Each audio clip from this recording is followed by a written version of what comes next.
Hello, नमस्कार. Combine पूर्वपरीक्षा 2024च्या अनुषंगाने आपण आपल्या या यूट्यूब चॅनलवर पूर्वपरीक्षा प्रश्नपत्रिका विश्लेषण सिरीज सुरू केलेलं आहे, ज्यामध्ये आपण आतापर्यंत राज्यशास्त्र या विषयातील आयोगाने जे प्रश्न विचारलेले होते साधारणतः 2018 ते 2023 या वर्षात ते आपण सविस्तर आपल्या या यूट्यूब चॅनलवर डिस्कस केलेले आहे. आणि त्या संदर्भाने आपण स्ट्रॅटर्जी व्हिडिओ ज्या पद्धतीने आपण राज्यसेवा पूर्वपरीक्षेसाठी सविस्तर 2018 ते 2023 या वर्षातील प्रश्नपत्रिका ॲनालाइज करून त्यानुसार कुठले टॉपिक महत्त्वाचे आहेत, कोणत्या टॉपिकवर जास्त प्रश्न विचारलेले आहेत, त्यानुसार आपलं एकंदरीत अभ्यासाची स्ट्रॅटजी कशा पद्धतीने असावी ते आपण सविस्तर डिस्कस केले. त्याच पद्धतीने राज्यशास्त्र या विषयासंदर्भाने आपण ते कंबाईन पूर्वपरीक्षेच्या अनुषंगाने डिस्कस केलेलं आहे. ओके, सो आपण आता अर्थशास्त्र या विषयाला हात घातलेलो आहे. आणि याआधी अर्थशास्त्रातील 2018 या वर्षी आयोगाने जे प्रश्न विचारलेले होते ते आपण सविस्तर आपल्या या यूट्यूब चॅनलवर डिस्कस केलेलं आहे. ओके, सो या व्हिडिओत किंवा या लेक्चरमध्ये आपण 2019मध्ये अर्थशास्त्र या विषयाअंतर्गत जे प्रश्न विचारलेले होते ते आपण सविस्तर बघणार आहोत. ओके, सो सुरू करूयात. आणि तत्पूर्वी मी तुम्हाला या ठिकाणी जर तुम्हाला या लेक्चरची PDF हवी असेल तर हे जे काही टेलिग्राम चॅनल दिलेलं आहे त्या टेलिग्राम चॅनलला व्हिजिट करा. त्या टेलिग्राम चॅनलची जी काही लिंक आहे ते मी या व्हिडिओच्या डिस्क्रिप्शन बॉक्समध्ये देतो आहे. आणि सोबतच जे काही तुम्ही या चॅनलला जो प्रतिसाद सध्या देत आहात त्याबद्दल मी खूप खूप तुमचं आभारी आहे.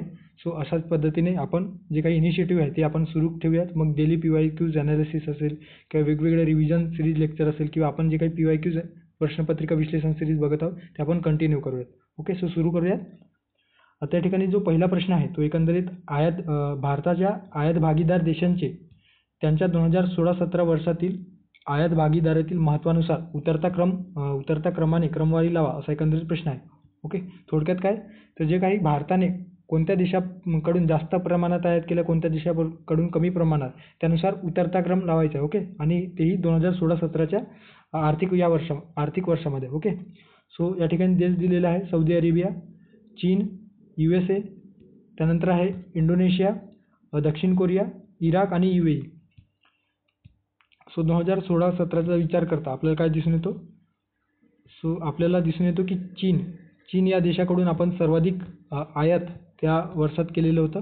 ओके, त्यानंतर आहे USA, त्यानंतर UAE म्हणजे संयुक्त अरब अमिरात, त्यानंतर सौदी अरेबिया, त्यानंतर इंडोनेशिया, दक्षिण कोरिया आणि इराक असा एकंदरीत भारताने या देशांकडून जो काही आयात एकूण वस्तू व सेवांचे जे आयात त्या वर्षात केलेलं होतं. ओके, सो आंतरराष्ट्रीय व्यापाराचा जेव्हा आपण आंतरराष्ट्रीय जो व्यापार आहे तो आपण अभ्यासतो त्यावेळेस आयात निर्यात धोरण आपण बघतो.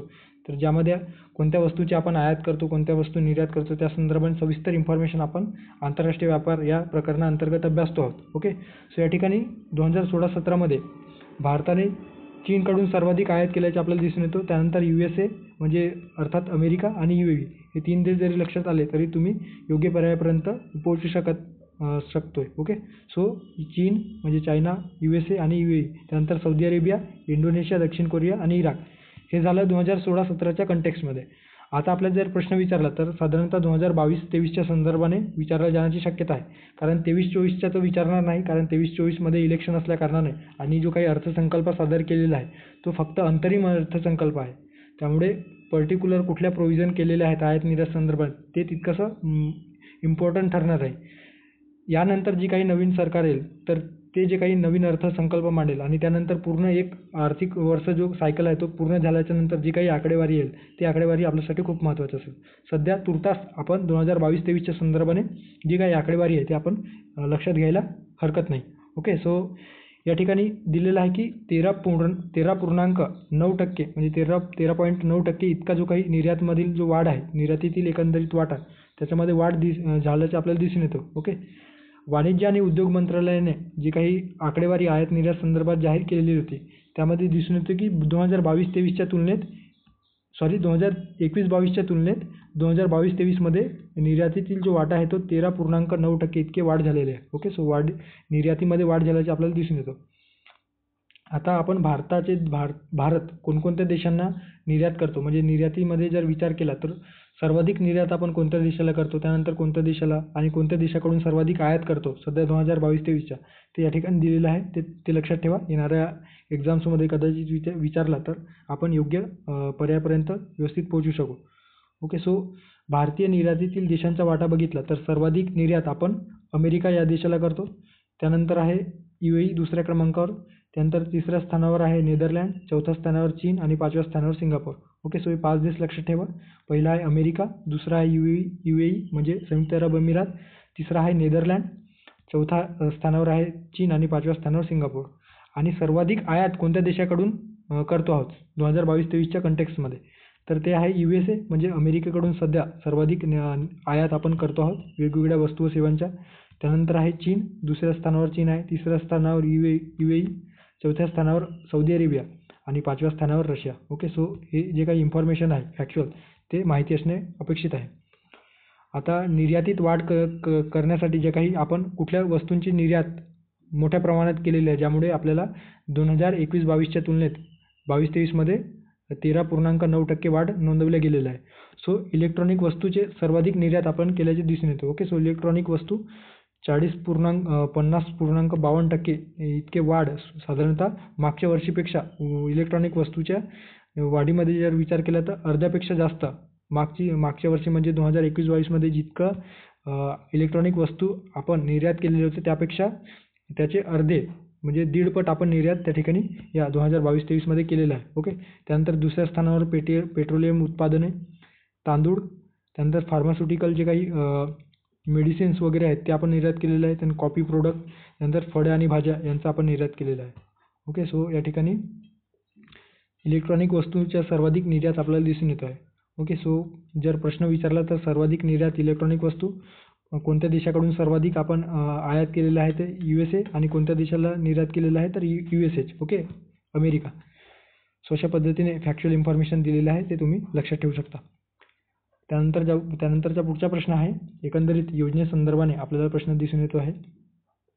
यात आपल्याला जननी सुरक्षा योजना या योजनेवर प्रश्न विचारण्यात आलेला आहे. ओके. सो एकंदरीत 100% केंद्राद्वारे प्रायोजित अशी ही योजना आहे आणि त्यामध्ये विचारलेलं आहे की या योजनेत जी काही रोख रक्कम होते, सो रोख रक्कम मिळण्यासोबतच अजून आणखी कोणकोणत्या जे काही सोयीसुविधा आहे ते पुरवल्या जातात. ओके. सो रोख मदत डॅश डॅश याबरोबर दिली जाते असा एकंदरीत प्रश्न आहे. ओके.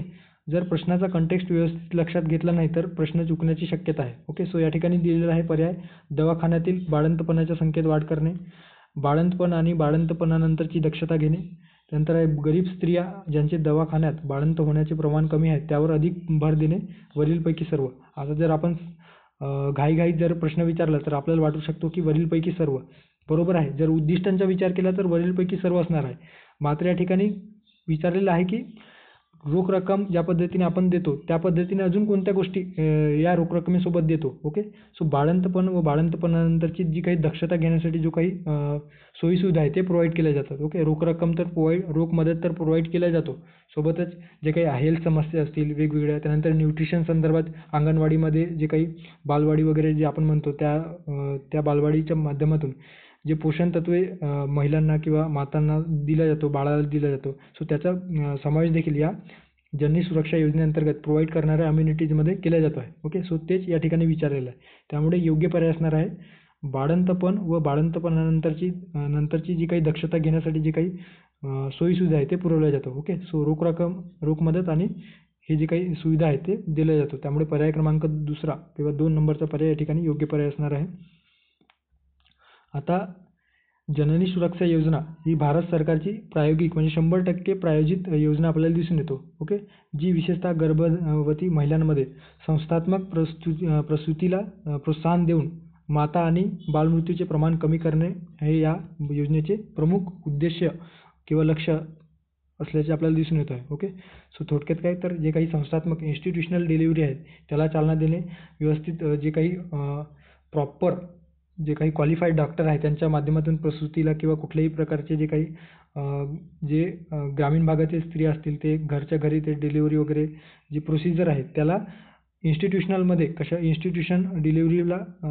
डिलिव्हरीमध्ये त्यांना घेऊन जाणे, त्यांना प्रॉपर हेल्थच्या जे काही सोयीसुविधा आहेत ते प्रोव्हाइड करणे, या उद्देशाने ही जी काही जननी सुरक्षा योजना ती सुरू करण्यात आलेली होती.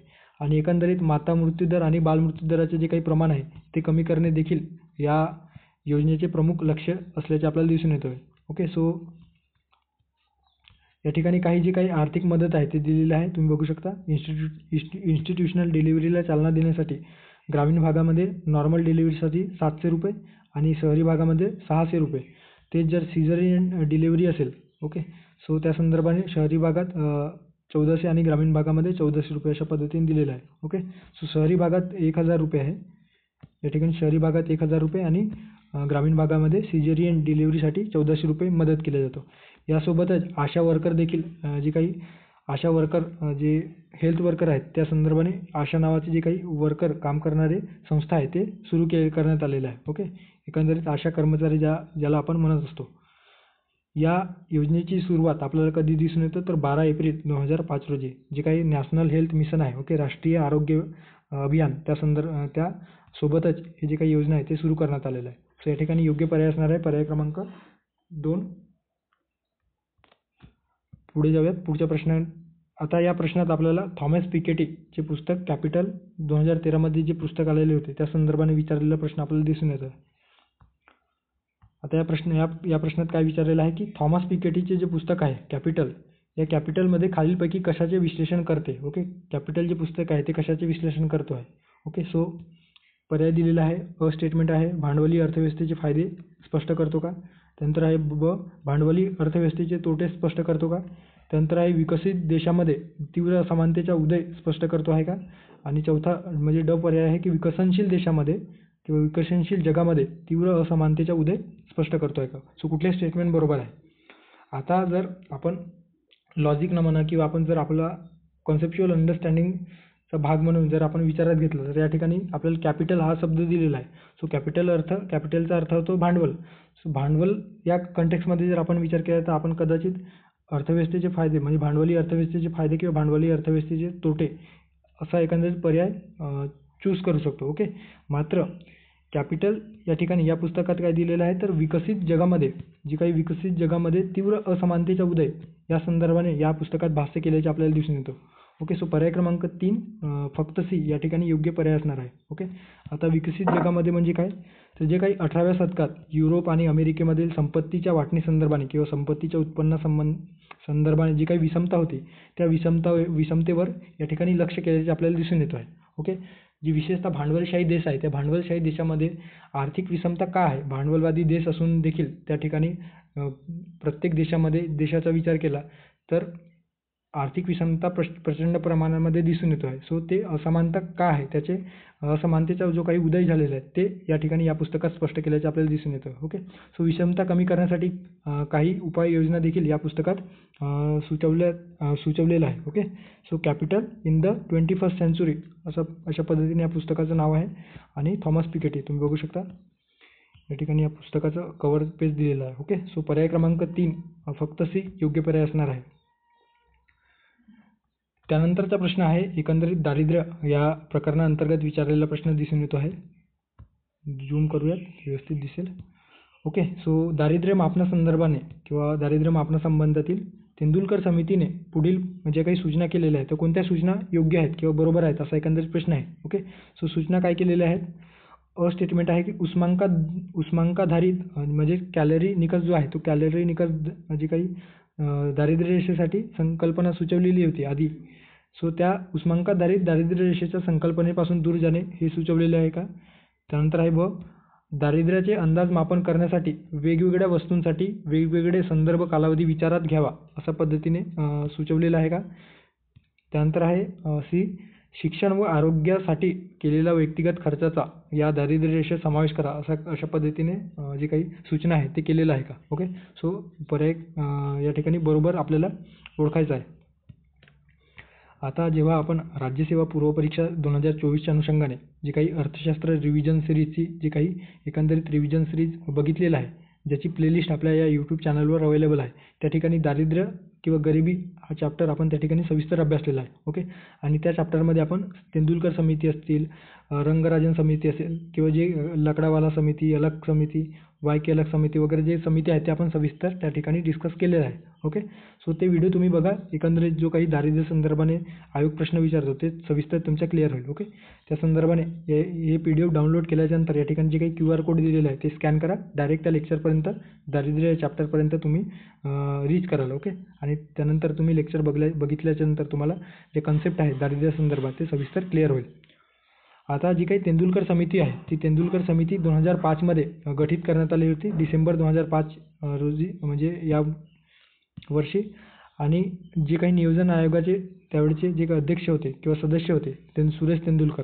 ओके. सो यांच्या अध्यक्षतेखाली ही जी काही तेंडुलकर समिती आहे ती गठीत करण्यात आली होती. यामध्ये R.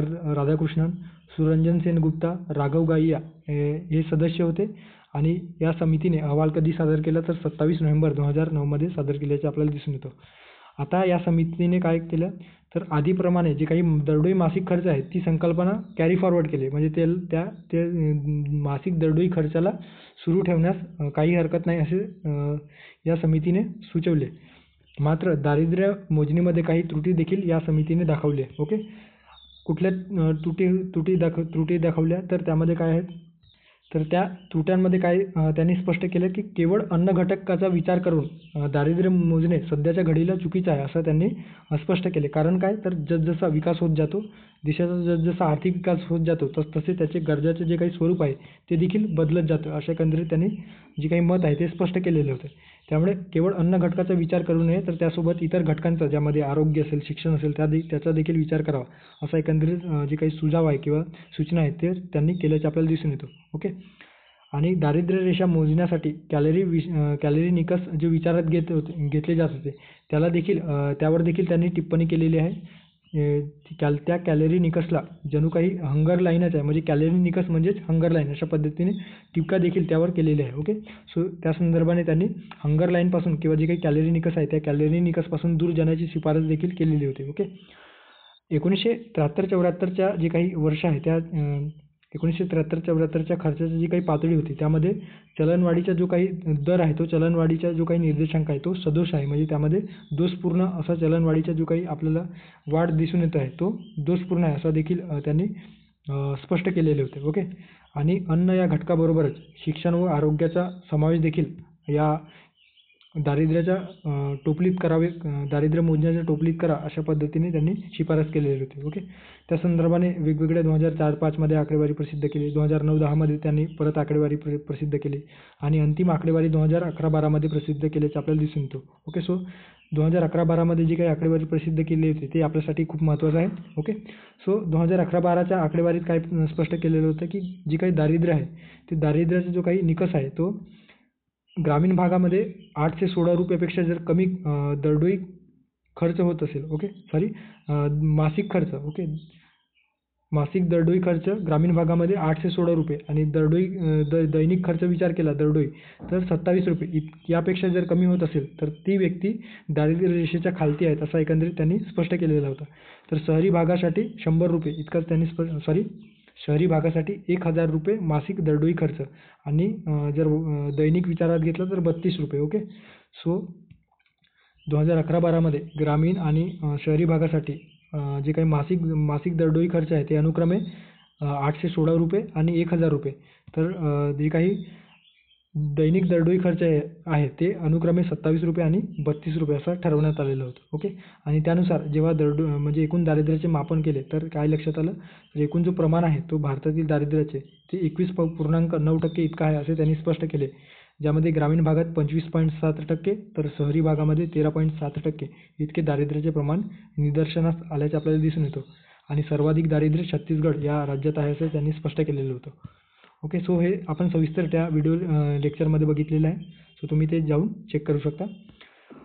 सो या ठिकाणी वरीलपैकी सर्व आता उष्मांकाधारित रेषेच्या संकल्पनेपासून दूर जाणे हेही होतं. त्यानंतर आहे जे काही दारिद्र्य मोजण्यासाठी जो मापन जो कालावधी आहे त्या प्रत्येक वस्तू गटासाठी वेगवेगळा असायला पाहिजे अशी देखील सूचना त्यांनी केलेली होती. त्यामुळे ब देखील बरोबर असणार आहे. आणि शिक्षण व आरोग्यासाठी केलेला जो व्यक्तिगत खर्च आहे त्याचा दारिद्र्याच्या टोपलीत समावेश करा, असं देखील त्यांनी शिफारस केलेलं होतं. त्यामुळे पर्याय म्हणजे विधान सी देखील या ठिकाणी बरोबर असणार आहे. सो ABC वरीलपैकी सर्व बरोबर आहे. ओके. त्यानंतरचा प्रश्न या ठिकाणी दिलेला आहे. आता या प्रश्नात आपल्याला काय दिसून येतं, तर आर्थिक सुधारणानंतर 1990-91 मध्ये म्हणजे 1990-91 ते 2012-13 या काळात स्थूल देशांतर्गत उत्पादनाचा जो दर आहे, ज्याला आपण GDPचा जो दर आपण म्हणत असतो. ओके. सो या GDPच्या दरामध्ये एकंदरीत भारतातील अर्थव्यवस्थेचा आर्थिक विकास दर आहे वार्षिक, तर त्याचा प्रवृत्ती कशा पद्धतीने दिसून येतो असा एकंदरीत या ठिकाणी प्रश्न विचारलेला आहे. ओके. सो 1990-91 मध्ये 1990-91 ते 2012-13 या काळात स्थूल देशांतर्गत उत्पादनाचा म्हणजे GDPचा जो दर आहे त्याची जी काही प्रवृत्ती आहे ती कशी आहे, स्थिर आहे, घटती आहे, वाढती आहे की वरीलपैकी कोणतेही नाही. आता 1990-91चा विचार केला तर काय दिसून येतो, तर भारताचा जी काही GDPचा विकास दर आहे ते आपल्याला 1.1 इतका, केवळ फक्त 1.1 इतका टक्के इतका होता. ओके. सुरुवातीला जेव्हा मी ही जी काही इन्फॉर्मेशन आहे ते अभ्यासलं तर मला हे म्हणजे बरोबर मला वाटलं की फक्त केवळ 1.1 कसं राहू शकतो. ओके. परत मी ते गुगलवर रिचेक केलं तर मला लक्षात आलं की 1991ला खरंच म्हणजे जे काही ॲन्युअल चेंज होता, ॲन्युअल ग्रोथ रेट होता, म्हणजे वार्षिक जो काही वाढीचा दर होता GDPचा तो केवळ 1.1% होता. ओके. सो 2015-16चा जर विचार केला तर IMFने जे काही वार्षिक वृद्धी दर अंदाज जो काही व्यक्त केलेला होता तर त्याच्यामध्ये आपल्याला काय दिसून येतो, तर 7.5 राहण्याचा अंदाज त्यांनी व्यक्त केलेला होता. थोडक्यात 1.1%वरून 7.8% 2015-16 मध्ये वाढल्याचे आपल्याला दिसून येतो. म्हणजेच काय एकंदरीत निष्कर्ष काय निघेल, तर जी काही स्थूल देशांतर्गत उत्पादनाचा वार्षिक वाढीचा जो दर आहे त्याच्यामध्ये वाढ होताना आपल्याला दिसून येत आहे. ओके. त्याची प्रवृत्ती कशी दिसते, तर वाढती दिसतो. त्यामुळे पर्याय क्रमांक 3 या ठिकाणी योग्य पर्याय असणार आहे. आता 2022-23च्या कंटेक्समध्ये जर विचार केला, जे RBIने आपल्या या अहवालात स्पष्ट केलेलं आहे की एकंदरीत आर्थिक वाढीचा जो GDP दर किती असणार आहे, तर 2022-23 मध्ये जे 7% आहे तर 2023-24 मध्ये ते दर किती असणार आहे, तर 7.6% असण्याचा अंदाज RBIने व्यक्त केलेला आहे. ओके. आणि IMF नुसार GDPचा जो काही दर आहे तो 2024 मध्ये 6.8% तर 2025 मध्ये 6.5% असण्याचा अंदाज IMFने वर्तवलेला आहे. ओके. सो या ठिकाणी या प्रश्नाचे योग्य पर्याय असणार आहे पर्याय क्रमांक 3 वाढते. त्यानंतरचा प्रश्न आहे बेरोजगारी संदर्भाने बेरोजगारीचा जो प्रकरण आहे त्यावर विचारलेला प्रश्न दिसून येतो.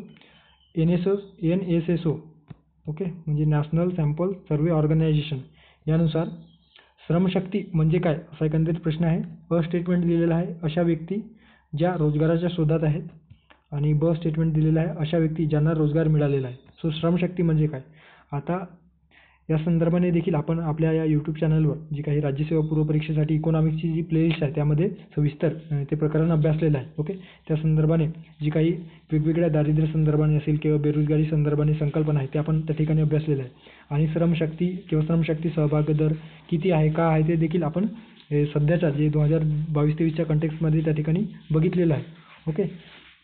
सो श्रमशक्ती अर्थात लेबर फोर्स यामध्ये काय दिसून येतो, तर आर्थिकदृष्ट्या काम करण्यात जे काही सक्रिय लोकसंख्या आहे. ओके. सो आर्थिकदृष्ट्या काम करण्यात सक्रिय लोकसंख्येचा विचार या श्रमशक्ती या संकल्पनेत म्हणजे लेबर फोर्स या संकल्पनेत केला जातो. यात रोजगारीत व रोजगाराच्या शोधात असणाऱ्या व्यक्तींचा समावेश होतो. ओके. ज्याला रोजगार मिळालेला आहे आणि जो रोजगाराच्या शोधात आहे त्या दोन्ही व्यक्तींचा किंवा दोन्ही बाबींचा समावेश या ठिकाणी करता येतो. ओके. सो त्या या ठिकाणी रोजगाराच्या शोधात आहेत आणि रोजगार मिळालेले सो दोन्ही या ठिकाणी योग्य असणार आहे. त्याचा समावेश आपण या श्रमशक्तीमध्ये करतो आहोत. ओके. सो दोन्ही अ आणि ब पर्याय क्रमांक 4 या ठिकाणी योग्य पर्याय असणार आहे. ओके. एक जे काही आपण टोटल म्हणजे लेबर फोर्स पार्टिसिपेशन रेट जे काढतो. ओके. श्रमशक्ती सहभाग दर ते कसं काढत असतो, तर एकूण जे काही श्रमशक्ती आहे श्रमशक्ती भागीला एकूण लोकसंख्या यानुसार जे काही रेट आहे ते आपण काढत असतो. ओके. सध्याच्या 2022-23च्या US जो काही श्रमशक्ती सहभाग दर आहे. ओके. ते किती आहे ते त्या ठिकाणी बघू शकता. ग्रामीण भागामध्ये थोडं झूम करू द्या. ओके. सो US पद्धतीने जी काही बेरोजगारी मोजली जाते त्यानुसार हे श्रमशक्ती सहभाग दर काढलेला आहे. सो पुरुषांमध्ये ग्रामीण भाग व शहरी भागाचा विचार करता एकूणात 78.5, तर स्त्रियांमध्ये 37, जो काही 37 पॉईंट असं एकंदरीत आपल्याला श्रमशक्ती सहभाग दर दिसून येतो. आणि ओव्हरऑल विचार केला तर 57.9. ओके, सो ही आकडेवारी आहे, ते तुम्ही लक्षात ठेवू शकता. अदरवाईज ते लेक्चर बघितल्याच्यानंतर तुम्हाला जे कन्सेप्ट आहे ते सविस्तर क्लिअर होतील. ओके, सो पुढे जाऊया. त्यानंतरचा प्रश्न आहे व्यापारी बँका संदर्भाने किंवा एकंदरीत जी काही बँकिंग व्यवस्था आहे त्या संदर्भाने या ठिकाणी प्रश्न विचारलेला आहे. ओके, सो बघूयात काय प्रश्न. आता या ठिकाणी व्यापारी बँकांनी दिलेल्या कर्जावरील व्याजदरासाठी 2010 मध्ये लागू केलेला पायाभूत दर मोजणीमध्ये पुढीलपैकी कोणत्या बाबींचा विचार केला जातो, असा एकंदरीत प्रश्न या ठिकाणी विचारलेला आहे. ओके, आता पायाभूत दर काय, त्यानंतर व्यापारी बँकेने दिलेल्या व्याजदरासाठी काय आहे, काय प्रकरण आहे. ओके, सो थोडक्यात सोप्या भाषेत सांगायचं तर जे व्यापारी बँक त्यांचे जे काही ग्राहक आहेत, म्हणजे जे व्यापारी बँकाचे जे ग्राहक आहेत, जसं आपण आपले जे काही अकाउंट्स आहेत, ओके, नॅशनलाइज बँकेमध्ये आपले अकाउंट्स आहेत. सो आपण जर त्या बँकांकडे गेलो लोनसाठी, तर ते ज्या दराने लोन आपल्याला प्रोव्हाइड करतात तो दर किंवा तो रेट ठरवण्याचा जो अधिकार आहे तो RBI कडे असतो. आणि तो जो दर असतो किंवा तो जो रेट असतो तर त्यालाच पायाभूत रेट अशा पद्धतीने संबोधले जातो. ओके, सो थोडक्यात काय तर कुठल्याही व्यापारी बँकाने आपल्या ग्राहकांना लोन देता वेळेस त्या पर्टिक्युलर रेटच्या मर्यादेच्या पलीकडे जाता कामा नये, यासाठी हे जे काही पायाभूत दर आहे किंवा बेस रेट आहे ते RBI द्वारे ठरवले जातो. त्यामध्ये निधीवरील खर्च, त्यानंतर रेपो रेटचा विचार केला जातो का, रोकड राखता प्रमाण याचा विचार केला जातो का, आणि कमीत कमी परतावा दर याचा देखील विचार केला जातो का. सो या ठिकाणी कोणत्या गोष्टींचा विचार, कोणत्या बाबींचा विचार या ठिकाणी केला जातो, असा एकंदरीत प्रश्न आहे. ओके, सो बेस रेटमध्ये काय, थोडक्यात भारतीय रिझर्व्ह बँकेने जी काही निश्चित केलेला बँकांना, व्यापारी बँकांना लोन देण्यासाठी म्हणजे कर्ज देण्यासाठी जो किमान दर जो निश्चित केलेला असतो, ज्याच्या खाली बँकांना आपल्या ग्राहकांना कर्ज देण्याची परवानगी नसते, त्याला आपण बेस रेट म्हणत असतो. ओके, एकंदरीत जे काही क्रेडिट मार्केट आहे, ओके, म्हणजे पत बाजार आहे. ओके, पत बाजारामध्ये पारदर्शकता वाढावी, बँकांनी कमीत कमी खर्चाचा निधी आपल्या ग्राहकांपर्यंत पोहोचावा, यासाठी हे बेस रेट ठरवला जातो आहे. ओके, आणि क्रेडिट जोखीम प्रीमियमवर ओके, सो क्रेडिट जोखीम प्रीमियमवर हे बेस रेट अवलंबून असतो. ओके, आणि योग्य स्प्रेड जोडून ते कर्जाची किंमत निश्चित केली जाते. ओके, म्हणजे किती टक्के एकूण, समजा थोडक्यात अंडरस्टँड जर करायचं असेल की बेस रेटचा वापर कशा पद्धतीने केला जातो. समजा बँक ऑफ महाराष्ट्र आहे. ओके, बँक ऑफ महाराष्ट्र आहे. सो बँक ऑफ महाराष्ट्राने आता RBIने या बँक ऑफ महाराष्ट्राला असं सांगितलं की तुम्ही तुमच्याकडे जितकं ठेवी आहे त्या ठेवीच्या एखाद्या ग्राहकाला किती लोन देऊ शकता.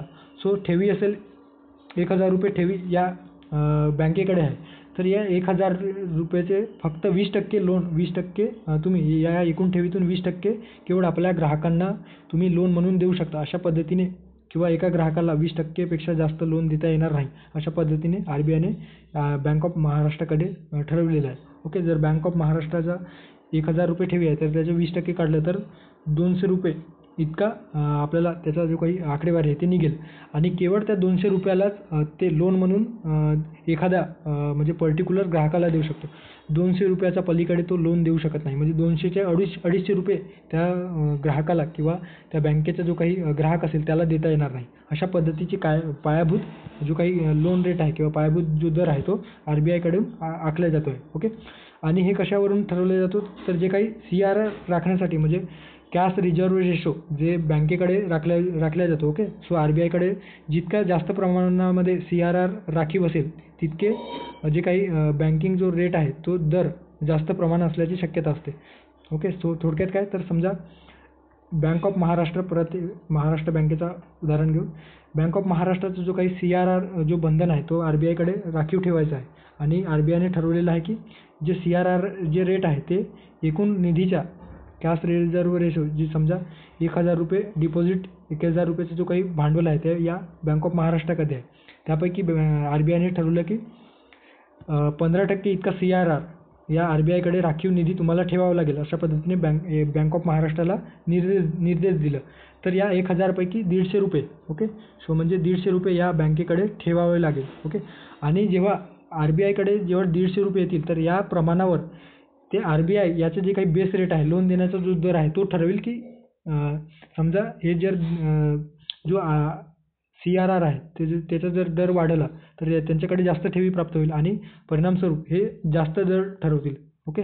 सो थोडक्यात काय तर जे काही बेस रेट आहे तो बेस रेट ठरवण्याचा जो दर आहे तो या CRRच्या एकंदरीत आवश्यक ऑपरेटिंग खर्च विचारात घेऊन ठरवला जातो आहे. ओके. सो या ठिकाणी दिलेलं आहे रोकड राखीव रोखता प्रमाण ठेवण्यासाठी येणारा खर्चाचा विचार करून दिला जातो आहे का? सो C बरोबर असणार आहे.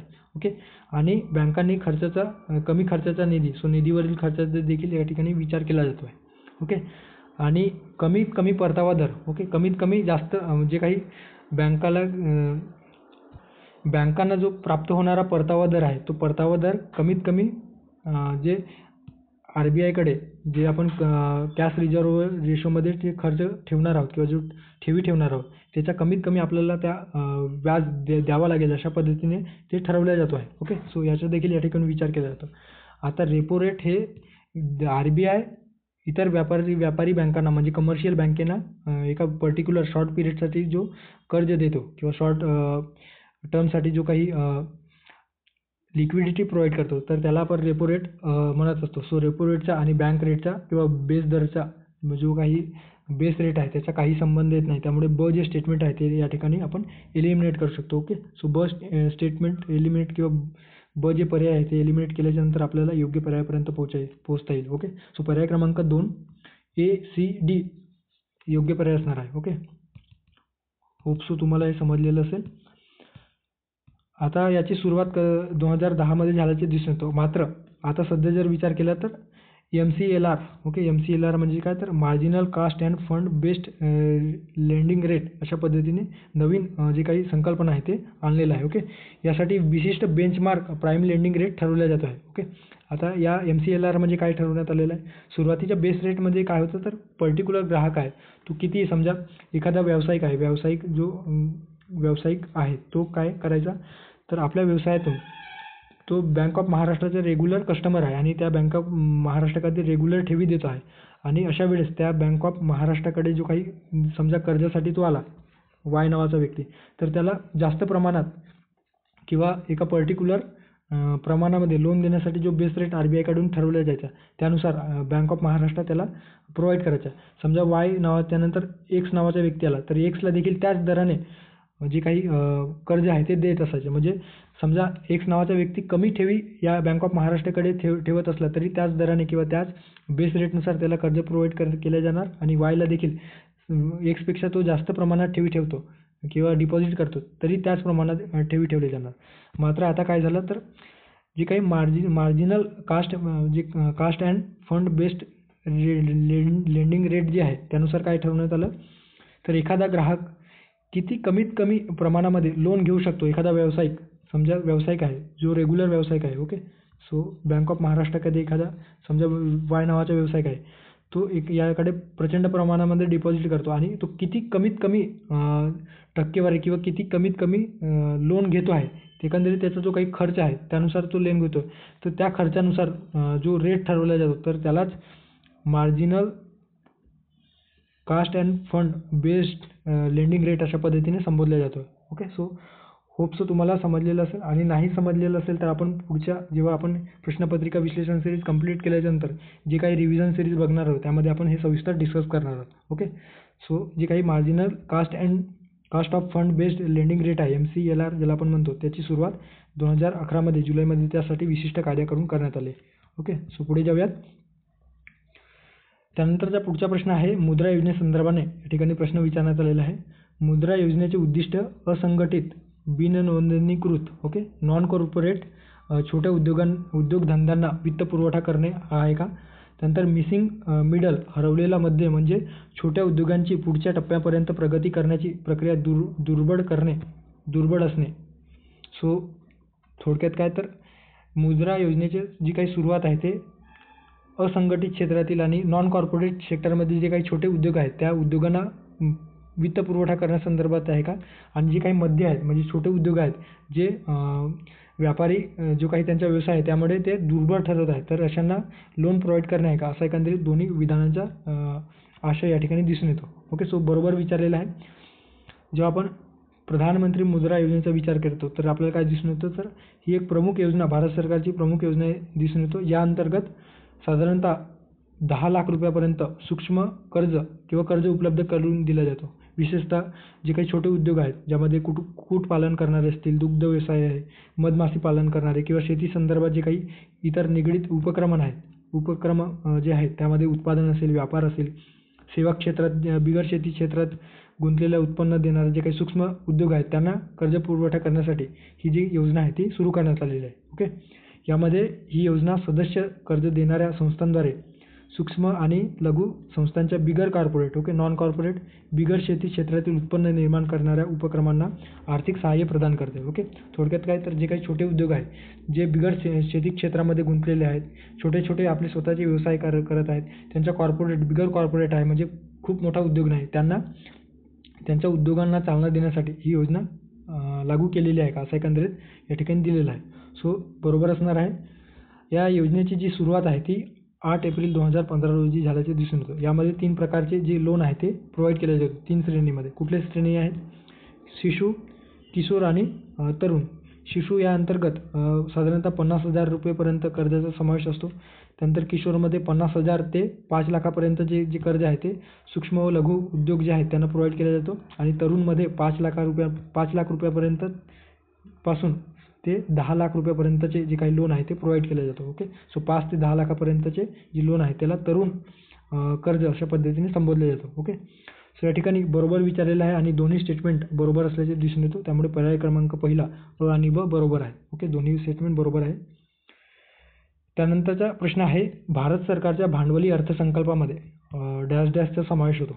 ओके, आता आपण जेव्हा सार्वजनिक वित्त अभ्यासतो त्या सार्वजनिक वित्तावर हे प्रश्न आपल्याला विचारल्याचे दिसून येतो. ओके, सो जेव्हा आपण अंदाजपत्रकाचा विचार करतो तर अंदाजपत्रकाचे 2 भाग पडतात. ओके, महसुली अंदाजपत्रक आणि भांडवली अंदाजपत्रक. महसुली अंदाजपत्रकामध्ये काय असतो, तर महसुली खर्च आणि महसुली प्राप्ती याचा विचार केलेला असतो.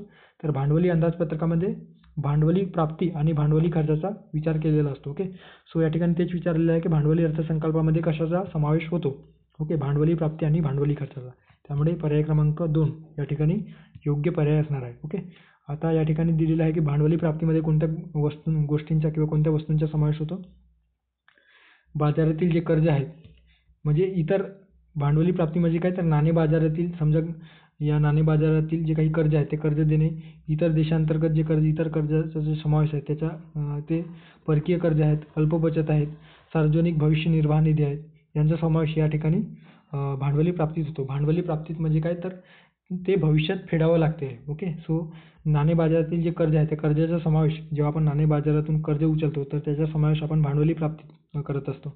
देशांतर्गत कर्ज असतील, परकीय कर्ज असतील तर ते आपल्याला भविष्यात फेडावं लागत असतो. ओके, त्यामुळेच आपण त्याला भांडवली प्राप्ती म्हणत असतो. ओके, आणि हे आपल्याला भविष्यात द्यावं लागत असल्या कारणाने त्यांना जे काही एक लायबिलिटीज आपल्यावर असते. ओके, सो भांडवली प्राप्ती म्हणजेच काय, तर लायबिलिटीज. ओके, लायबिलिटीजचा जे समावेश आहे ते या भांडवली प्राप्तीत होत असतो.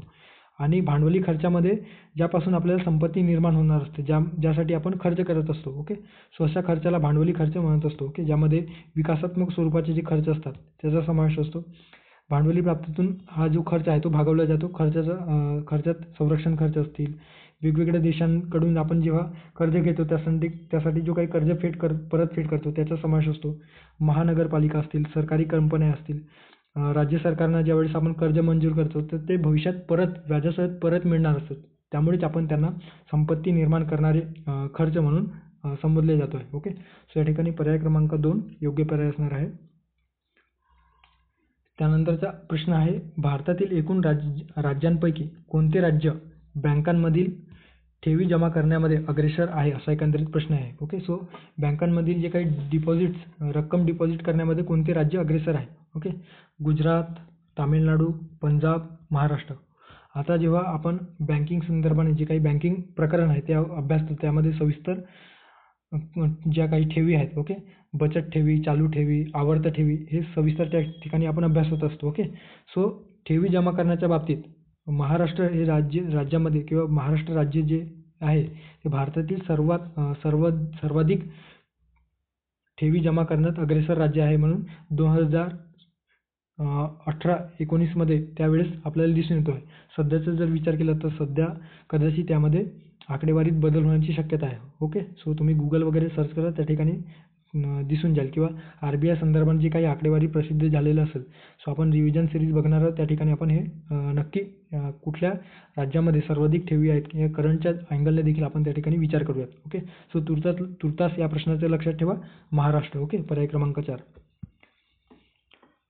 त्यानंतरचा प्रश्न आहे 1983-84 ते 2011-12 या काळातील केंद्र सरकारच्या दायित्वामध्ये कोणत्या देयता सर्वात अधिक होत्या, असा एकंदरीत प्रश्न आहे. ओके, आता देयता ज्याला आपण लायबिलिटीज या नावाने इंग्लिशमध्ये संबोधत असतो. ओके, सो दायित्व ज्याला आपण म्हणत असतो, सो दायित्वामध्ये कोणत्या देयताचा समावेश असतो.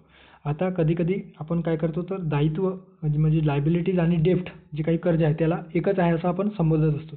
मात्र त्यामध्ये भिन्नता आपल्याला लक्षात येतो. ओके, सो या ठिकाणी विचारलेलं आहे की 1983-84 ते 2011-12 या काळातील केंद्र सरकारच्या दायित्वामध्ये म्हणजे लायबिलिटीजमध्ये कोणत्या लायबिलिटीजचा सर्वाधिक जे काही प्रमाण आहे ते होत्या.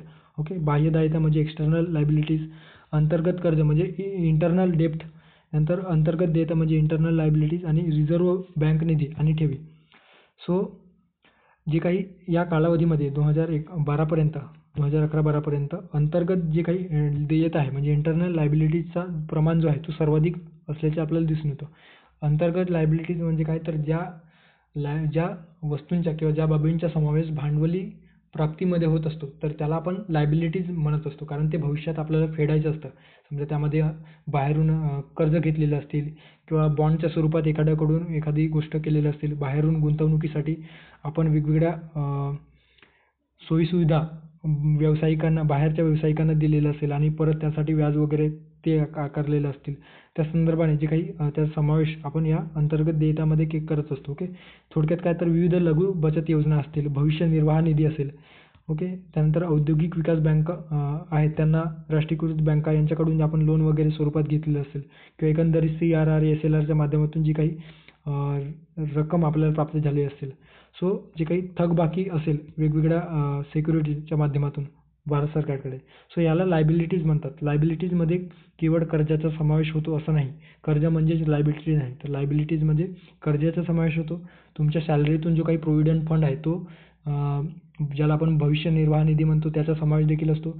एखाद्याकडून कमी कालावधीसाठी शॉर्ट टर्ममध्ये जेव्हा लोन घेतला जातो किंवा बाहेरचे जे काही बॉन्ड्स वगैरेच्या सहाय्याने जे काही रकमांची उचल केल्या जाते त्याचा समावेश देखील लायबिलिटीजमध्ये केला जातो. थोडक्यात काय तर ते जे परत करायचे असतात भविष्यात त्याचा समावेश या लायबिलिटीजमध्ये केला जातो आहे. ओके, सो पर्याय क्रमांक 3 अंतर्गत लायबिलिटीजचा प्रमाण या ठिकाणी सर्वाधिक असल्याचे आपल्याला दिसून येतो. ओके, सो दायित्व आणि कर्ज यांच्यातील डिफरन्स या ठिकाणी दिलेला आहे. दायित्व म्हणजे जी काही लायबिलिटीज आहे ती एक विस्तृत संकल्पना आहे, तर कर्ज ही संकुचित संकल्पना आपल्याला दिसून येतो. ओके, लायबिलिटीज म्हणजे पैसे म्हणजे जे काही लोन आपण घेतलेलं आहे पैशाच्या स्वरूपात किंवा आर्थिक जबाबदाऱ्या. ओके, प्रोव्हिडंट फंड असतील, सिक्युरिटीज असतील, मार्केटमधून जे काही रकमा उचल केलेल्या असतील बॉन्डच्या स्वरूपात, ट्रेझरी बिल्स असतील, तर त्याचा समावेश या लायबिलिटीजमध्ये होतो आहे.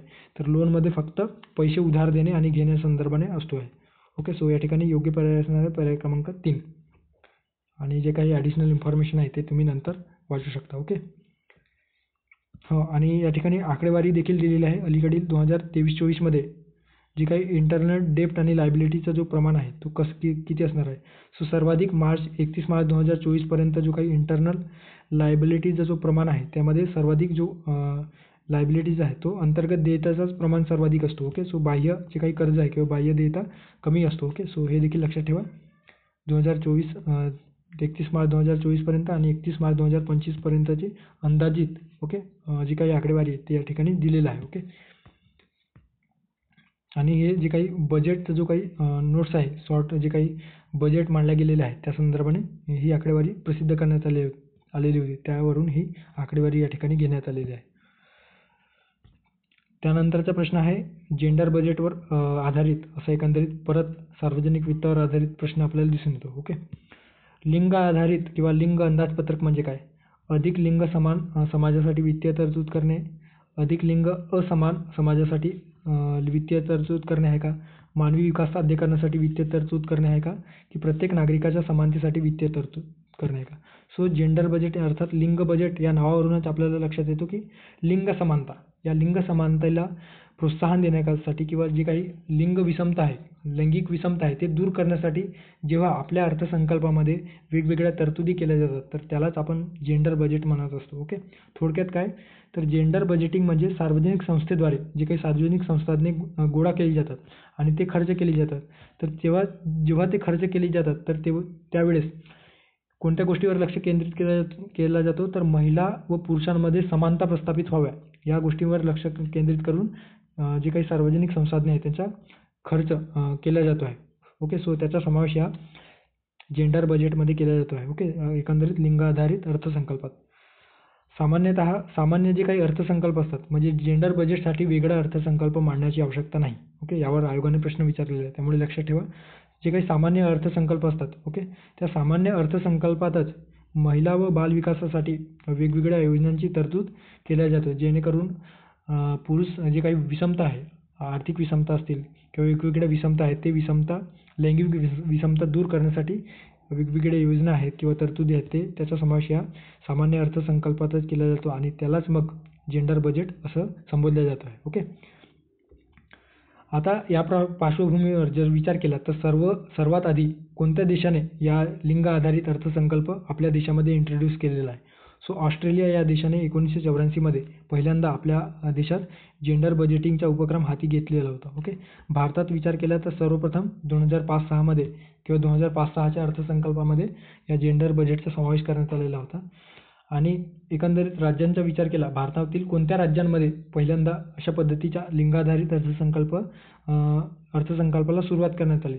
सो ही संकल्पाला अवलंबणारे जे पहिले राज्य होते ते आंध्र प्रदेश दिसून येतो आणि महाराष्ट्राचा विचार केला तर 2013 पासून महाराष्ट्राने आपल्या बजेटमध्ये लिंगाधारित अर्थसंकल्पाचा विचार करण्याला सुरुवात केलेला आहे. ओके. सो परीक्षाभिमुख माहिती आणि जे परीक्षेत विचारलेलं आहे ते सविस्तर या ठिकाणी इन्फॉर्मेशन दिलेलं आहे. ओके. आता पुढे जाऊयात. पुढचा प्रश्न आहे एकंदरीत आकडेवारी संदर्भाने प्रश्न दिलेला आहे. ओके. त्यामुळे फक्त आपण अलीकडे जे 2022-23 मध्ये जे काही 23-24चे जो काही अर्थसंकल्प आहे त्यानुसार आपण आकडेवारी लक्षात घेऊया आणि जी काही मागची जी आकडेवारी आहे त्या संदर्भाने फक्त फॅक्च्युअल जर कदाचित प्रश्न रिपीट झाला तर ते माहिती असायला हवं या उद्देशाने आपण हे प्रश्न लक्षात घेऊया. ओके. सो प्रश्नात दिलेला आहे खालील विधाने लक्षात घ्या. काय दिलेलं आहे अ स्टेटमेंट दिलेलं आहे आर्थिक नियोजनाच्या पहिल्या 4 दशकामध्ये वस्तू करावरील भर वाढला होता. त्यानंतर ब स्टेटमेंट आहे त्यांचा म्हणजे जे काही वस्तू करावरील जो भर आहे त्यांचा म्हणजे वस्तू करांचा केंद्र सरकारच्या एकूण कर उत्पन्नामध्ये 1990-91 मध्ये 84% हिस्सा होता आणि अप्रत्यक्ष कर उत्पन्न एकूण कर उत्पन्नाचे जे गुणोत्तर आहे ते 2016-17 मध्ये 51.7% होते असा एकंदरीत या ठिकाणी दिलेला आहे. ओके. आणि आपल्याला वरीलपैकी कुठले विधान चुकीचे आहे असं दिलेलं आहे. ओके. आणि हे जे तीनही स्टेटमेंट आहे या ठिकाणी बरोबर आहेत मित्रांनो. ओके. जो तीनही स्टेटमेंट कुठल्या तरी रिपोर्टवरून डायरेक्ट कॉपी पेस्ट केलेला आहे आणि या ठिकाणी बरोबर ऐवजी चुकीचे दिलेलं आहे. सो हे तिन्ही स्टेटमेंट बरोबर असल्या कारणानं या ठिकाणी चुकीचं कुठलाही नाही त्यामुळे वरीलपैकी कोणतेही चुकीचे नाही. सो पर्याय क्रमांक 4 या प्रश्नाचे योग्य पर्याय असणार आहे. ओके. आता अर्थसंकल्प 2023-24च्या अनुषंगाने जे काही एक्सपेंडिचर आणि रिसीट आहे ते आपल्याला माहिती असणे अपेक्षित आहे. ओके. सो प्राप्ती जी आहे त्या प्राप्तीमध्ये जर आपण विचार केला रिसीट ज्याला आपण इंग्लिशमध्ये संबोधत असतो. सो सर्वाधिक प्राप्ती आपल्याला कशापासून होतो तर बॉरोईंग आणि लायबिलिटीच्या माध्यमातून सर्वाधिक प्राप्ती होते. तुम्ही जर कंबाईंड पूर्वपरीक्षा 2021-22 मध्ये जे प्रश्न विचारलेला आहे यावर देखील प्रश्न विचारलेला आहे ते आपण फर्दर डिस्कस करूयात तेव्हा तुम्हाला या प्रश्नाची किंवा जे काय आपण डिस्कस करतो आहे त्याची परत मी त्या प्रश्नामध्ये आठवण करून देईन. ओके. सो या ठिकाणी जे काही लायबिलिटीज आहे बॉरोईंग किंवा लायबिलिटीज त्याचा समावेश सर्वाधिक या प्राप्तीमध्ये होतो म्हणजे बाहेरून वेगवेगळ्या देशातून अंतर्गत कर्ज असतील वेगवेगळे ट्रेझरी बिल्स असतील किंवा प्रोव्हिडंट फंडच्या माध्यमातून जो रेव्हेन्यू सरकारकडे गोळा झालेला असेल सो त्याचा समावेश किंवा त्याचा जो प्रमाण आहे तो सर्वाधिक असल्याचे आपल्याला दिसून येतो. त्यानंतर GST पासून सर्वाधिक महसूल आपल्याला प्राप्त होत असतो जवळपास 17% माफ करा 17% जे काही महसूल आहे एकूण महसूलचा 17% जो काही महसूल आहे तो आपल्याला GST मधून प्राप्त होतो. त्यानंतर इन्कम टॅक्स तिसऱ्या स्थानी इन्कम टॅक्स त्यानंतर आहे चौथ्या स्थानी आपल्याला काय दिसून येतं तर युनियन एक्साईज टॅक्स. ओके. केंद्रीय उत्पादन शुल्क ज्याला आपण म्हणत असतो. त्यानंतर 6% नॉन टॅक्स रिसीट. ओके. जे काही अप्रत्यक्ष कर किंवा महसूल करेत्तर उत्पन्नातून 6% एकूण उत्पन्नाचं 6% आपल्याला उत्पन्न प्राप्त होत असतो. च्या माध्यमातून 4. सो जर आपल्याला क्रमवारी विचारला तर पहिल्या स्थानावर राहील अदर लायबिलिटीज, कर्ज आणि लायबिलिटीज, कर्ज आणि दायित्व पहिल्या स्थानावर प्राप्तीमध्ये. त्यानंतर GST पासून दुसऱ्या स्थानावर सर्वाधिक उत्पन्न प्राप्त होतं. तिसऱ्या स्थानावर उत्पन्न इन्कम टॅक्स म्हणजे उत्पन्न आयकर ज्याला आपण मराठीत संबोधतो. त्यानंतर आहे करेत्तर उत्पन्नातून आपल्याला 6% म्हणजे चौथ्या स्थानावर. सो 1, 2, 3, 4 इतकं जरी लक्षात ठेवलं तरी मोर दॅन सफिशियंट आहे. ओके. आणि खर्चाचा विचार केला की आपला जो महसूल आहे, जो आपल्याला सरकारला जो प्राप्त झालेला महसूल आहे, तो सर्वाधिक महसूल कोणत्या खर्चामध्ये वापरला जातो. ओके. सो आपण एकंदरीत कर्जाचा जो आपला जो दायित्व आहे तो महसूल उत्पन्नामध्ये सर्वाधिक आहे.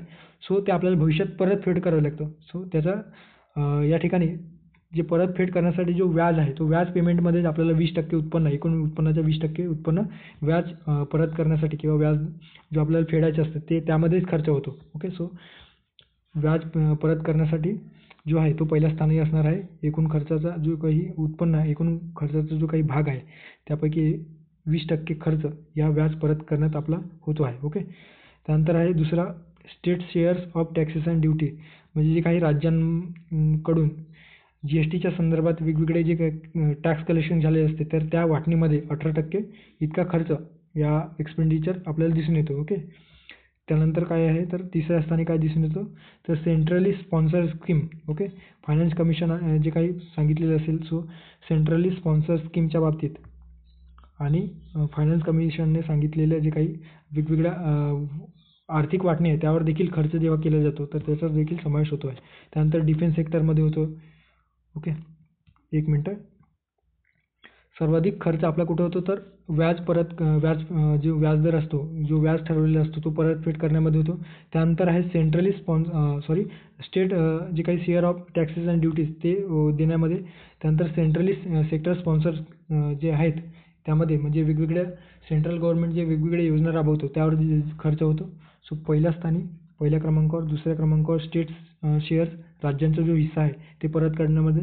तिसरा आहे जे काही केंद्राचे जे काही योजना आहे त्यावर खर्च होतो. त्यानंतर चौथ्या स्थानी आहे सेंट्रली स्पॉन्सर स्कीम. त्यानंतर आहे फायनान्स कमिशनने जे वेगवेगळ्या तरतुदी केलेल्या असतील आर्थिक वाटणी संदर्भात. आता सेंट्रल सेक्टर स्कीम म्हणजे काय तर पूर्णपणे 100% जो सेंट्रल गव्हर्नमेंट एखाद्या योजनेवर खर्च करत असेल तर त्याला आपण सेंट्रल सेक्टर स्कीम म्हणत असतो. आणि सेंट्रली स्पॉन्सर स्कीम म्हणजे काही प्रमाणात सेंट्रल गव्हर्नमेंट खर्च करतो तर काही प्रमाणात स्टेट गव्हर्नमेंट. ओके. सो अशा पद्धतीने या ठिकाणी एक्सपेंडिचर आणि रिसीट आपण बघितलेलं आहे 2023-24च्या अर्थसंकल्पाविषयी. ओके. त्यानंतरचा प्रश्न आहे बँकिंग संदर्भाने. बँकिंग या जे काही RBI प्रकरण आपण अभ्यासतो तर त्यामध्ये जे काही अनुसूचित बँका आणि गैर अनुसूचित बँका कोणत्या आहेत त्यावर आयोग प्रश्न विचारतो आहे. ओके. सो बिगर अनुसूचित बँका म्हणजे अशा बँका ज्या भारतीय रिझर्व्ह बँक कायदा 1934च्या -- सूचीमध्ये समाविष्ट होत नाही. कोणत्या सूचीमध्ये समाविष्ट होत नाही? दुसऱ्या सूची, पहिल्या सूची, तिसऱ्या सूची. ओके. आता या ठिकाणी शेड्यूल बँका आणि नॉन शेड्यूल म्हणजे अनुसूचित बँका आणि गैर अनुसूचित किंवा नॉन अनुसूचित बँका आपण सविस्तर या ठिकाणी जे परीक्षेला विचारतो ते आपण बघणार आहोत. ओके. So be careful. व्याख्येनुसार जर आपण विचारात घेतलं तर भारतीय बँक अधिनियम 1934 नुसार जे काही दुसऱ्या अनुसूचीमध्ये जे काही बँकांची सूचीबद्ध केलेलं असतात. ओके. सो दुसऱ्या अनुसूचीमध्ये जे बँका सूचीबद्ध केलेल्या असतात, जे व्यापारी बँका असतील, कमर्शियल बँका असतील तर त्याला आपण अनुसूचित बँका म्हणत असतो. ओके.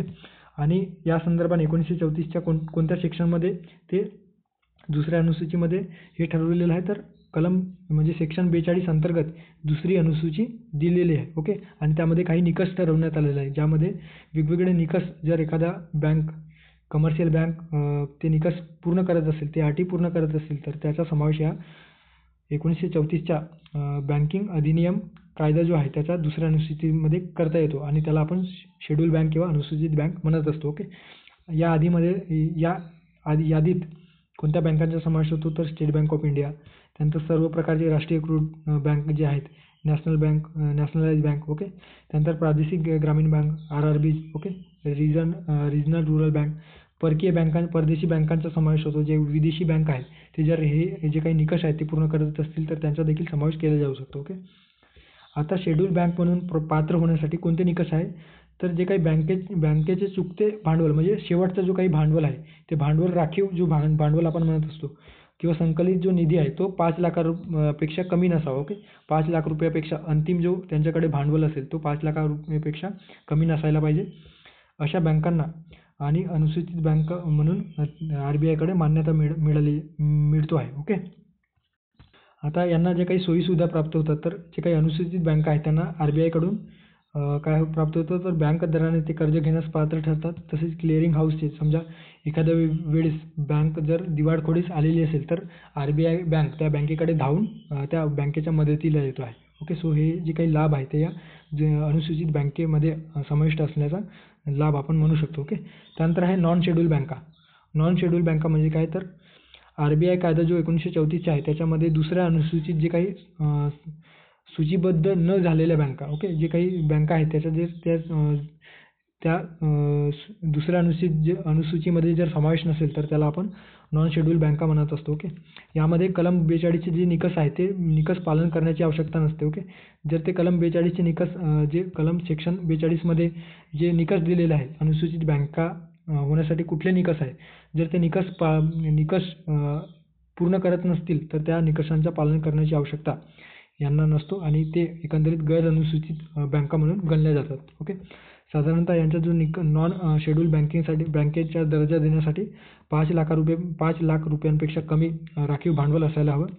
आणि अशा जे काही नॉन शेड्यूल बँका आहेत त्यांना आणीबाणी आणि इतर असामान्य परिस्थिती वगळता सामान्य बँकिंगप्रमाणे त्यांना RBIकडून कर्ज दिलं जात नाही. ओके, लक्षात ठेवा, सामान्य बँकिंग प्रमाणे त्यांना RBIकडून कर्ज दिलं जात नाही. कुणाला? नॉन शेड्यूल बँकांना. ओके, सो या ठिकाणी सविस्तर जे परीक्षाभिमुख इन्फॉर्मेशन आहे ते आपण बघितलेलं आहे. सो पर्याय क्रमांक पहिला, कुठल्या अनुसूची अंतर्गत व्यापारी बँकांना अनुसूचित बँका म्हणून संबोधले जातं, तर दुसऱ्या अनुसूचीमध्ये येणाऱ्या ज्या बँका आहेत ते अनुसूचित बँका आणि दुसऱ्या अनुसूचीमध्ये येणाऱ्या न बँक म्हणजे येणाऱ्या जे बँका आहेत म्हणजे येत नाहीत असे बँका बिगर अनुसूचित बँका म्हणून गणल्या जातो. ओके, लेक्चर थोडा लेंदी होते, जर स्पीड कमी असेल तर तुम्ही 1.5च्या स्पीडनं, ओके, 1.5च्या स्पीडनं तुम्ही वाढवून सविस्तर लेक्चर ऐकू शकता. त्यानंतरचा पुढचा प्रश्न आहे आणि शेवटचा प्रश्न या लेक्चरमधील, मध्यवधी राजकोषीय सुधारणा. ओके, FRBM ॲक्ट अंतर्गत ज्या काही वेगवेगळ्या प्रकारचे जे स्टेटमेंट आपल्या संसदेमध्ये मांडले जातो त्यामध्ये मध्यवधी राजकोषीय सुधारणा, ज्याला आपण medium term fiscal policy statement म्हणत असतो, त्या अंतर्गत हे प्रश्न विचारलेला आहे. ओके, सो त्या अंतर्गत अंतिम उद्देश विचारलेला आहे. ओके, लक्षात घ्या, मुख्य उद्देश, अंतिम उद्देश की उद्देश किंवा उद्दिष्ट काय आहेत. जर एकंदरीत या ठिकाणी फक्त उद्दिष्ट काय असा जर प्रश्न विचारलेला असतील तर त्याच्यामध्ये एकापेक्षा जास्त ऑप्शन येण्याची शक्यता राहते. ओके, मात्र अंतिम उद्देश किंवा मुख्य उद्देश, ते उद्दिष्ट काय आहे किंवा मुख्य उद्देश काय असा जर प्रश्न असेल तर केवळ एकच विधान बरोबर असण्याची शक्यता किंवा संभाव्यता जास्त असतो. Okay, so be careful. अशा पद्धतीचा जर प्रश्न असेल तर थोडा काळजीपूर्वक वाचणे आपल्याला आवश्यक असतो. ओके, स्टेटमेंट काय दिलेलं आहे की कर्ज चिरस्थायी पातळीपर्यंत घटविणे कदाचित राहू शकतो जर उद्दिष्ट विचारलेलं असतं पण अंतिम उद्दिष्ट नाही. ओके, जे कर्जाचे प्रमाण आहे ते कमी करणे राहू शकतो पण अंतिम उद्दिष्ट या ठिकाणी या मीडियम टर्म जे काही फिस्कल पॉलिसी स्टेटमेंट आहे त्याचं नाही आहे. राजकोषीय तुटीत वाढ करणे, आता राजकोषीय तुटीत वाढ करणे राहील का? शक्यच नाही ना. राजकोषीय तूट कमी करण्यासाठी आपण हे जे काही FRBM ॲक्ट आहे ते आणलेलं आहे. त्यामुळे ब स्टेटमेंट तर 100% या ठिकाणी आपण एलिमिनेट करूया. त्यानंतर आहे सी जे आहे चालू खात्यातील तूट कमी करणे. ओके, जी डेफिसिट आहे ते डेफिसिट कमी करणे राहू शकतो. त्यानंतर आहे अर्थसहाय्य कमी करणे. आता FRBM कायद्याने अर्थसहाय्य कमी करणे राहील का? म्हणजे एखादा आपण सार्वजनिक उद्योगामध्ये किंवा वेलफेअर सेक्टरमध्ये अर्थव्यवस्थेमध्ये आपण जेव्हा तुटीच्या अर्थभरणा करून त्यामध्ये पैसे गुंतवत असतो तर तेव्हा अर्थसहाय्य कमी केले जातो का? तर नाही. अर्थसहाय्य कमी करणे अशा पद्धतीचे निगेटिव्ह स्टेटमेंट या FRBM कायद्या अंतर्गत बोलले जात नाही. खर्च कमी करा, व्यवस्थित खर्च करा, पण एकदम शून्यापर्यंत येऊ देऊ नका अशा पद्धतीने राजकोषीय सुधारणामध्ये त्यांनी स्पष्ट केलेलं आहे. ओके, सो या ठिकाणी डी देखील चुकीचं असणार आहे. ओके, सो फक्त पर्याय क्रमांक 3 म्हणजे फक्त सी, चालू खात्यावरील तूट कमी करणे या ठिकाणी अंतिम उद्देश विचारल्या कारणाने आपल्याला फक्त चालू खात्यावरील तूट कमी करणे हे असणार आहे. ओके, सो पर्याय क्रमांक 3 या ठिकाणी योग्य पर्याय आहे. आता जे काही medium term fiscal policy statement आहे ज्याला आपण मध्यम मुदतीचे वित्तीय धोरण निवेदन म्हणत असतो, यामध्ये काय दिलेलं आहे की उत्तरदायित्व म्हणजे काय, जे काही लायबिलिटीज आहे उत्तरदायित्व ज्याला fiscal responsibility business management act 2003 नुसार त्या 2003च्या कलम हे सेक्शन देखील लक्षात ठेवा. सेक्शन 3 अंडर क्लॉज 2 अंतर्गत संसदेत मांडला जातो आहे. ओके. आणि यामध्ये काय दिलं तर काय केलं जातं तर GDPच्या संदर्भात 5 विशिष्ट वित्तीय निर्देशांकाचा वापर करून 3 वर्षाचे रोलिंग लक्ष्य निर्धारित केले जातो आणि त्या 3 वर्षामध्ये कुठल्या उपाययोजनाचा समावेश केला जातो. तर या मीडियम टर्ममध्ये 3 वर्षाचा रोलिंग प्लॅन किंवा रोलिंग लक्ष्य ज्याला आपण म्हणतो की 3 वर्षामध्ये कोणकोणत्या फायनान्शियल संदर्भाने किंवा राजकोषीय संदर्भाने कुठल्या गोष्टी अचीव करायच्या आहे. तर त्यामध्ये महसुली तूट कमी करण्यासंदर्भाने, प्रभावी महसुली तूट कमी करणे, वित्तीय तूट कमी करणे संदर्भात तरतूद करण्यात आलेली असते. कर व GDPचे गुणोत्तर आणि जे काही 5 वर्षाच्या अखेरीस GDPच्या टक्केवारीनुसार एकूण जे काही थकीत कर्ज आहे ते थकीत कर्ज कमी करणे अशा संदर्भाने सविस्तर जे काही तरतूद आहे तर या मीडियम टर्म फिस्कल पॉलिसी स्टेटमेंटमध्ये नमूद करण्यात आलेलं असतं. ओके. सो या 5 निर्देशांकाचा किंवा 5 निर्देशक या ठिकाणी विचारात घेतले जात आहे. ओके. आणि जेव्हा आपण FRBM ॲक्ट बघतो तर त्याच्यामध्ये काय दिलेलं आहे की महसुली तूट शून्यावर आणणे, वित्तीय तूट 3 पर्यंत कमी करणे अशा एकंदरीत सुरुवातीला याचे जे लक्ष्य होते तर ते साध्य करणे हे या मध्यावधी राजकोषीय सुधारणाचा अंतिम उद्देश होय. ओके. थोडक्यात काय तर राजकोषीय तुटीवरील जे काही चालू खात्यावरील जो काही तूट आहे ते तूट कमी करणे हा याचा अंतिम उद्देश आपल्याला दिसून येतो. त्यामुळे पर्याय क्रमांक 3 या ठिकाणी योग्य पर्याय असणार आहे. ओके. आता काही आकडेवारी दिलेली आहे. ओके. सो आकडेवारी लक्षात घ्या. 2021-22 आणि 22-23च्या इतकं जरी लक्षात ठेवलं तर मोर दॅन सफिशियंट आहे. सो 21-22मध्ये जो काही फिस्कल डेफिसिट आहे म्हणजे राजकोषीय तूट किती होता तर 2.6% होता आणि 2022-23मध्ये तेच प्रमाण 2.5% म्हणजे 0.1%ने ते कमी करण्यात आलं. महसुली तूट 2021-22मध्ये 1.1% होता तर ते 2022-23मध्ये 0.8% आणि कर्ज जे काही कर्ज जे GDP गुणोत्तर जे आहे ते गुणोत्तरचे जे प्रमाण आहे तर ते 2021-22मध्ये 40.3% होता तर 2022-23मध्ये 38.7% एवढा कर्ज ते GDP गुणोत्तराचे प्रमाण आपल्याला दिसून येतं. ओके. सो अशा पद्धतीने या ठिकाणी योग्य पर्याय असणार आहे पर्याय क्रमांक 3. ओके. सो सविस्तर इन्फॉर्मेशन आपण या ठिकाणी 2019मध्ये विचारलेले जे अर्थशास्त्र या विषयाअंतर्गत जे कंबाईंड पूर्वपरीक्षित प्रश्न विचारलेले होते ते आपण सविस्तर अभ्यासलेले आहे. ओके.